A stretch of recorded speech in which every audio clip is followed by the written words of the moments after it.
What it do, man? Finna see what Elon talking about the Tesla space. How Neuralink will break reality. Crazy shit, man. Check it out.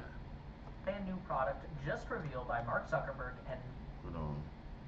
This is a brand new product just revealed by Mark Zuckerberg and Meta. It's a pair of fully holographic, augmented reality glasses. They call it Orion. Mark's belief is that products like Orion, the Meta Quest, and the Apple Vision Pro will become the next major computing platform, an evolution beyond the smartphone. And Zuck may be correct in his prediction, but let's be real here for a second. Does anyone actually want to wear this thing on their face all day long? Sure, your weird glasses can augment reality, that's cool and all, but let's talk about how we can alter reality. Break it, if you will. And that's a project that Elon Musk has been working on for the past 8 years now. Of course, we are talking about Neuralink. If augmented reality is the next evolution of the computer, then Neuralink is the final form, the omega if you want to keep the ancient Greek references going. While Zuckerberg was out shilling his new glasses, Neuralink was busy securing approval for a new implant that will pipe computer vision directly into a person's brain. Blindsight was just classified by the Food and Drug Administration as a breakthrough device. This essentially means that it's been fast-tracked through the development and review process in order to get this device into human patients as fast as possible. Elon Musk has said the blindsight device from Neuralink will enable even those who have lost both eyes and their optic nerve see. It will even enable those who have been blind from birth to see for the first time. To accomplish this, Neuralink will replace human eyes with small digital cameras, much like those that Meta is using in their augmented reality glasses. And then the difference comes in when Neuralink cuts a hole in the person's skull and sews a few dozen tiny wires into their brain. You won't find that on the Meta product roadmap. What Neuralink is doing here will be to create a wired connection directly into the visual cortex of the brain, which spans both left and right hemispheres. So really, there will need to be two holes in the person's head. Again, the process here is not so different from the Facebook glasses, where those employ miniature projectors to take digital code, convert that to electrical light energy, and overlay it on the lens as visual information. Neuralink will take digital information from the camera and convert that into an electrical signal that's transmitted into the brain, which will then be stimulated into displaying that camera feed into the patient's field of view. Now, that sounds a bit crazy, and it is, but we have to remember that our entire experience of the world is provided to us by input devices. The eyes, ears, finger, tongue, they're all just a big network of sensors that pipe electrical signals into the semi-solid biological computer that sits inside your skull. That's you, a gray, wrinkly lump plugged into a meat suit. And that's existentially a little bit terrifying, but we can either let that keep us up at night, or we can use our knowledge of science and biology to exploit the system, to hack the human experience, to break reality as we know it. This is something that Meta cannot do. In an interview with Cleo Abrams, Zuckerberg admitted that haptic feedback is not possible with augmented reality. The glasses can show you any experience, but they can't help you feel it. Zuck also relented that smell is a critical component of an immersive experience, but would be an incredibly difficult challenge to bring to augmented reality. I'd even argue that these aspects are just straight up impossible to ever deliver with a wearable device. With a brain-computer interface, on the other hand, there is no theoretical end to the possibilities. Now, let's take another quick reality break here. As fun as it is to harp on Zuck, although gotta admit his new haircut is a massive improvement towards looking like a real boy, easily the best decision he's made since the whole Facebook thing, but these Orion glasses are definitely one of the most insane products we've seen in a long time. They are very impressive and they do exist in the real world, even if they also make you look like a dweeb. And I'm not exactly doubting Zuck's prediction that this kind of wearable augmented reality AI interface technology definitely could overtake the smartphone as our mobile computer system of choice. That could happen within the next 10 years. So Meta has a very powerful head start. They have time on their side. On the other hand, what Neuralink is doing with Blindsight is still pretty far from being anything that will make for an impressive tech demo. Elon has even said this himself, and when Elon Musk is not being ludicrously optimistic about one of his own products, you know that this is real. Quote, to set expectations correctly, the vision will be at first low resolution like Atari graphics, but eventually it has the potential to be better than natural vision and enable you to see in infrared, ultraviolet, or even radar wavelengths like Geordi LaForge. And any kid who ever strapped a headband to their face and pretended to be Geordi knows how cool that would be.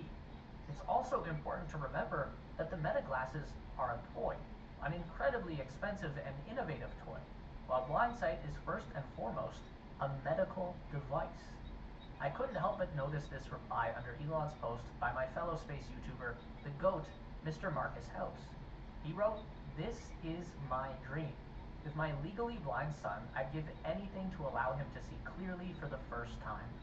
Thanks to everyone involved in this project, a bright future hopefully awaits for all those out there with low or no vision." That's what actually matters, and hopefully that's what Neuralink can deliver for those people who need it. But if we wanted to shift gears back into optimistic mode, if dweeb glasses are the next big tech thing of the 2030s, then maybe we are looking at Neuralink as the next big thing, a technological revolution for the 2040s. Because, realistically, it's going to be hard enough to convince average people to wear these damn glasses on a daily basis. Imagine then selling the masses on 2 new holes in their head. My expectation is that after a decade of wearing the glasses, brain surgery will sound like a merciful relief, as long as you get to take the damn things off. Neuralink is also a more sustainable option in the long term. By that I mean, there is definitely a hard physical limitation on how small you can make this stuff, and I think we're already pretty close to hitting that wall, and smaller is great, but it usually means more expensive and more fragile as well. As someone who has spent a considerable amount of time wearing glasses, I know how easy it is to just accidentally damage or misplace a pair of glasses. Anyone who's ever sat on their frames. I'm trying to fathom what weather and temperature will do to these over years of ownership. At least you can put a phone in your pocket. You can't just put glasses in your pocket when you aren't using them. What are we all going to walk around with? Glasses hanging on neck straps like a bunch of librarians? Not that there's anything wrong with being a librarian, but you know what I mean. With Neuralink, the biggest investment is the surgery, but it's an automated surgery that's done by a robot, so it won't be cheap, but it shouldn't be outrageously expensive either. And now that you've done it, the only thing you would ever want to upgrade would be the chip and the battery cell. They can just pop that out and pop a new one in. That's already been done with monkeys, although they do have to cut your skin flap and peel that back first, then sew it back down afterwards, so you probably want to keep the upgrade cycles to a minimum, but it is an option. And the upside is that you can use this device anywhere, at any time, without anyone knowing that you have one. And in theory, you could use the link to interface with any other device or technology. Everything would go straight from the computer to your brain, and from your brain to the computer. And if things keep going the way that they are right now, there's not going to be a computer in the world that isn't running on some class of artificial intelligence. Elon Musk has envisioned this AI interface working like a third layer of functionality in the human control center. The primary layer is your limbic system. This is kind of your base level behavioral instincts. Food, sex, fight or flight responses, caring for babies, all of those deep-seated behaviors that are universal among pretty much every living thing on the planet. Primal stuff. The secondary layer is your cerebral cortex. That's the wrinkly outer layer of your brain that kind of works like your CPU. Your consciousness, thought, emotion, reasoning language, and memory all originate in this gray matter. Sometimes your limbic system overrides your conscious thought. Most times it's the other way around. The give and take keeps us alive and functional. And then the third layer, or your tertiary layer, is artificial intelligence. Elon thinks that there is room for optimism that this can all work out, given that the cortex is very intelligent, but the limbic system is not. Yet they work together in harmony, so perhaps there could be a tertiary layer where a digital superintelligence lies that would be vastly more intelligent than the cortex, but still be able to coexist peacefully with the cortex and the limbic system. And at that point, what is real? If you can have a fully immersive sensory experience in virtual reality that you can taste, touch, smell, and feel, would that really be any different than something that happened in the real world?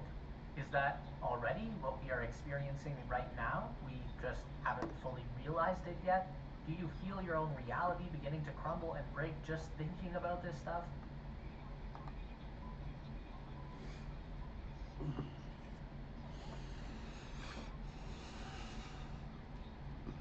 You see the plan. They tried to make it seem like it was all easy, like it ain't nothing. It's just a surgery and this and that. Desensitizing at its finest. But you see the way that they're going with this. And if you get that chip in your head, you'll be able to control that chip.